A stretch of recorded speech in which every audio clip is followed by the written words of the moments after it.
झारखंड में जब भी कोई प्रतियोगी परीक्षा होती है, प्रश्न पत्र लीक होने का मामला ज़्यादातर बार सामने आ जाता है। एक बार फिर उत्पाद सिपाही या उत्पाद विभाग की परीक्षा में इसी तरह का मामला सामने आया है, जिसके बाद सरकार और सरकार की व्यवस्था पर कई गंभीर सवाल उठ रहे हैं। सवाल कई हैं।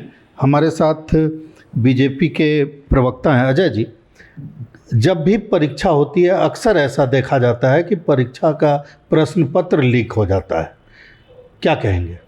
देखिए, इस वक्त पूरे के पूरे देश में जेपीएससी और जेएसएससी एक मजाक बन चुका है। मोदी सरकार ने सरकार में आते ही प्लानिंग कमीशन को अबॉलिश किया, पर ऐसा लग रहा है कि झारखंड के छात्रों का भविष्य इन्होंने पंचवर्षीय योजना में तब्दील कर दिया है, जहां पर एक एग्ज़ाम का होने से लेकर के रिजल्ट निकलने तक 5 साल से ज़्यादा का समय लगता है।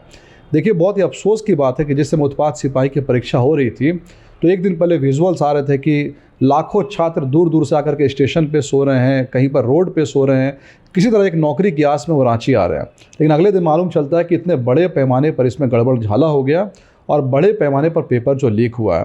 पर बहुत ही शर्म की बात और अफसोस की बात है कि जेएसएससी की तरफ से ऑफिशियल स्टेटमेंट और इनके जो रूलिंग पार्टी के लोग हैं ये कह रहे हैं कि दूर दूर तक पेपर लीक नहीं हुआ है और यहाँ पर जो छात्र आए थे वो बहकावे में आ गए थे। तो यहाँ पर कई सारे सवाल होते हैं। सबसे पहला सवाल तो यही है कि अगर झारखंड के छात्र किसी दलाल के कहने पर नौकरी पाने के लिए पैसे दे रहे हैं तो कहीं ना कहीं झारखंड सरकार के प्रति उनके मन में एक अविश्वास है। उनके मन में ये विश्वास ही नहीं है कि यह सरकार फेयर तरीके से मेरिट बेसिस पे कोई एग्ज़ाम करा सकती है, इसलिए वो दलालों के चपेट में आ रहे हैं। दूसरी बात, इसके पहले भी एसएससी सीजीएल में जो पेपर लीक का मामला हमने उठाया था और छात्रों ने जोर शोर से उठाया था, उस मामले में जो लीक पेपर है, जो क्वेश्चन पेपर था और एक्चुअल पेपर, उसमें काफ़ी सारी चीज़ें मैच कर रही थी, क्वेश्चंस मैच कर रहे थे। वहाँ पर जब क्वेश्चन मैच कर रहे थे तो आपने कहा कि क्वेश्चन मैच करना महज एक इत्तेफाक है, हम इस एग्ज़ाम को कैंसिल जो नहीं करेंगे। और आज जब मैच नहीं कर रहा है तो आप उसको कह रहे हैं मैच नहीं कर रहा। देखिए, जो दलालों के पास में पेपर है वो पेपर नकली है। हमें पूर्ण रूप से जेएसएससी पर कोई भरोसा नहीं है। हाँ, इस मामले में रांची पुलिस का हम धन्यवाद करते हैं। जब बिल्कुल यही सवाल सरकार के लोग, सरकार में शामिल लोग ये कह रहे हैं कि त्वरित कार्रवाई हुई, तुरंत पकड़ा गया, और जिस तरह से कार्रवाई हुई वो अपने आप में एक उदाहरण है। देखिए, यहाँ पर पर्सनली अगर मुझसे पूछा जाए तो मैं रांची एसएसपी को इस बात के लिए धन्यवाद देता हूँ कि जैसे ही मामला मालूम चला कि इस तरह के कुछ रैकेट वाले लोग बच्चे बैठे हुए हैं तो तुरंत रांची पुलिस पहुंची और वहां पर कार्रवाई हुई। लेकिन अब भी सवाल वही है कि पुलिस का रोल इसमें बहुत लिमिटेड है। इस एग्ज़ाम को कंडक्ट कराने में पुलिस का कहीं दूर दूर तक रोल नहीं है। वहाँ पर एक पेपर लीक होने की घटना ही तो पुलिस वाले पर पहुँचे। लेकिन इस पूरे मामले में जो सवालिया निशान है वो जेएसएससी की तरफ है, और ये पहली बार नहीं है। जेएसएससी आज भी जिस कंपनी को जेएसएससी वालों ने टेंडर दिया है पूरे एग्ज़ाम को कंडक्ट कराने का, यह हमेशा वह कंपनी जो है क्वेश्चनेबल रही है।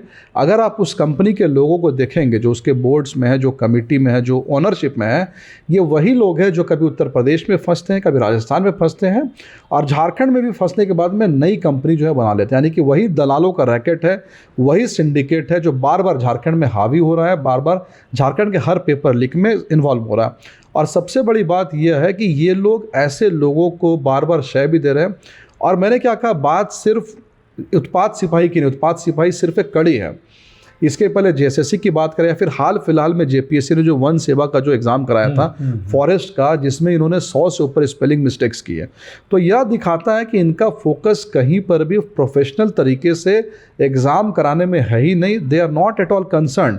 ये कंसर्न ही नहीं है कि स्टूडेंट्स को हम जो है 1 साल के अंदर में नौकरी दे दें एग्ज़ाम ढंग से करा करके। इनका पूरी सरकार का पूरा फोकस जो है वो अवैध धंधों में, बालू कोयले में इतना ज़्यादा ये बिजी है कि इस जेएसएससी में, जेपीएससी में क्या चल रहा है क्या नहीं। आज भी मैं आपको कह रहा हूँ कि जेपीएससी का एग्ज़ाम होने वाला है, आप मार्केट में एक इन्वेस्टिगेशन लेकर के चलिए, आपको रांची के अंदर में 100 से ऊपर दलाल मिल जाएंगे जो आपको कहेंगे 1 करोड़ 1.5 करोड़। यही सवाल यही है कि ये दलाल आते कहाँ से हैं? सरकार में आप लोग भी रहे हैं, नौकरी आप लोगों ने भी दी है, तो ये दलाल आते कहाँ से हैं? क्या आज जब विपक्ष में बीजेपी है तो बीजेपी उन दलालों के बारे में बताएगी जो सरकार में काम कराते हैं? देखिए, सीधी सी बात है। सबसे पहली बात तो यह है कि सिस्टम, जो अधिकारी आज काम कर रहे, यही अधिकारी भारतीय जनता पार्टी की सरकार में भी थे।